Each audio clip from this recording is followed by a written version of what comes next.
अंबड परिसरातील प्रकल्पग्रस्त शेतकऱ्यांच्या विविध प्रलंबित मागण्यांकडे सातत्यानं होत असलेल्या दुर्लक्षाविरोधात आज प्रकल्पग्रस्तांनी आक्रमक भूमिका घेतली असून तब्बल 60 ते 70 ट्रॅक्टरसह मुंबईकडे मोर्चा काढण्याचा निर्णय घेतलाय. मात्र गरवारे पॉइंट या ठिकाणी चुंचाळे पोलीस ठाण्याचे अधिकारी आणि कर्मचाऱ्यांनी मोठा बंदोबस्त ठेवत हा ट्रॅक्टर मोर्चा अडवला. प्रकल्पग्रस्त शेतकऱ्यांनी यापूर्वी अनेक वेळा उपोषण, आंदोलने, बैठका आणि निवेदन देऊनही त्यांच्या मागण्यांवर कोणतीही ठोस कार्यवाही झाली नसल्याचा आरोप केलाय. प्रशासन आणि राज्य सरकारकडून वारंवार आश्वासनं मिळाली, मात्र प्रत्यक्षात न्याय मिळत नसल्यानं अखेर मुंबई गाठण्याचा निर्णय घेतल्याचं आंदोलकांनी सांगितलं. मोर्चा रोखल्यानंतर पोलिसांनी आंदोलनकर्त्यांशी चर्चा केली.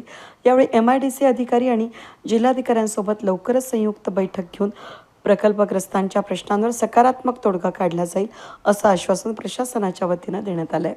या आश्वासनानंतर प्रकल्पग्रस्तांनी सध्या ट्रॅक्टर मोर्चा स्थगित करण्याचा निर्णय घेतला. या संपूर्ण आंदोलनादरम्यान गरवारे पॉइंट परिसरामध्ये पोलिसांचा मोठा बंदोबस्त तैनात करण्यात आला होता. कोणताही अनुचित प्रकार घडू नये यासाठी पोलीस प्रशासन सतर्क होते. यावेळी प्रकल्पग्रस्त बचाव समितीचे अध्यक्ष साहेबराव दातीर यांनी प्रशासनावर तीव्र नाराजी व्यक्त करत वर्षानुवर्ष न्यायासाठी संघर्ष करूनही प्रश्न सुटत नसल्यानं शेतकऱ्यांचा संयम संपत चाललाय.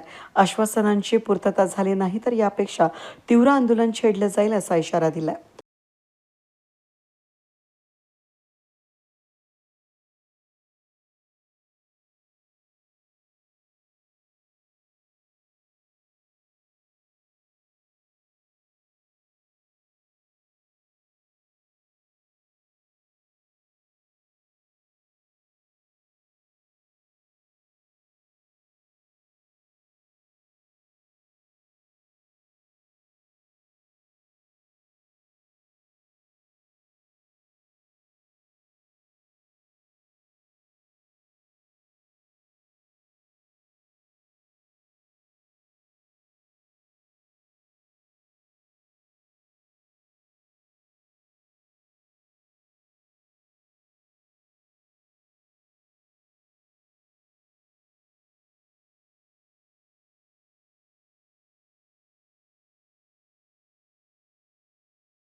वेद न्यूजसाठी प्रतिनिधी कमलाकर तिवडे, अंबड.